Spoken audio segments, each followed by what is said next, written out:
hurt just to watch what autism has done to Patrick Bowen. Thank you. It should hurt a little more to know this is the same boy 2 years before. About the time Conroe Independent School District decided it would no longer provide the kind of behavioral therapy Patrick's parents claimed kept their son from backsliding. I cannot let them see that to him again. His birth 11 years ago was the soothing antidote to the sorrow of a first son's death. The happiness, however, would be short-lived, lost in the missing of developmental milestones and a rapid diagnosis that returned grief to their lives. From that time, for the next 5 months, he screamed 18 hours a day. To have a chance at any degree of normalcy, Patrick would need early and intense intervention. And yet, time after time, the Bowens health insurance company said no. Autism, they insisted, just wasn't covered. If they see autism, it's an automatic blacklist. It's not fair. For the love of Patrick, they began paying out of pocket. A blitzkrieg of expensive therapies, physical, occupational, and behavioral, steadily driving their middle-class budget to the brink of bankruptcy.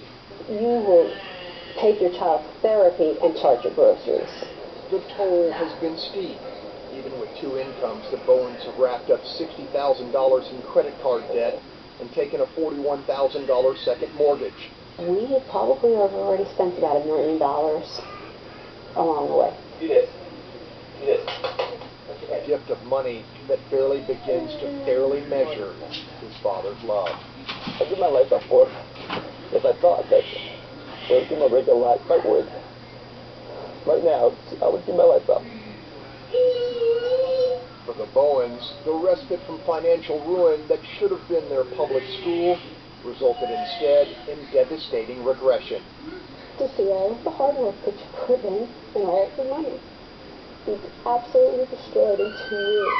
It took the threat of a lawsuit, but the Bowens have succeeded, at least temporarily, in convincing Conroe ISD to pay a private school for the therapy Patrick needs. They say he's regaining slowly some of the lost ground. Meantime, 162 miles away in Austin, where there's a budget surplus, every single piece of legislation that could have helped families challenged by autism is either dead or could soon be that way.